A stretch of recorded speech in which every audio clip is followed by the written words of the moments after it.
न्यायालयाच्या निर्णयाचं मी स्वागत करतो।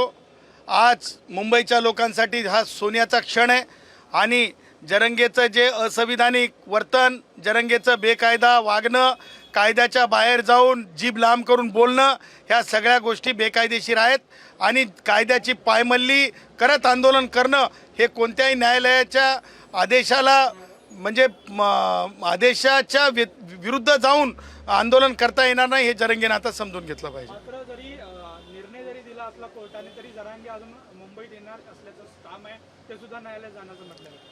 न्यायालयात येऊ तर द्या, 2 आठवडे तर जाता येणार नाही। याच्यात ना तर कोणतेच राजकारणी, मान्य मुख्यमंत्री काही करू शकणार नाहीत, दोन्ही उपमुख्यमंत्री करू शकणार नाहीत, राष्ट्रवादीचे वयोवृद्ध पुढारी शरद पवार करू शकणार नाहीत, ते उद्धव करू शकणार नाही, कोणीच करू शकणार नाही।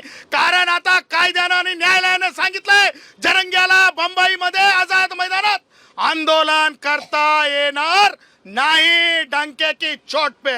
न्यायालय असं देखील म्हणतं की नवी मुंबईत त्यांना आंदोलन करण्याची परवानगी देखील देण्यात येईल। मी काय सांगतो, जेव्हा मागतील परवानगी कायदेशीर जर त्याची मागणी असेल तर मिळेल, नाहीतर मी मराठा भावांना आज आव्हान करतो, मराठा भावांनो याच्या भूलथापीला बळी पडू नका।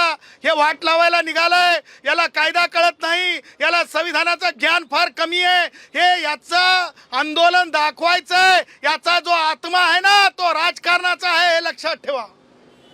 चला, आता isakal.com आहे देशातील नंबर 1 ची मराठी न्यूज वेबसाईट। प्रत्येक अपडेटसाठी isakal.com ला नक्की भेट द्या।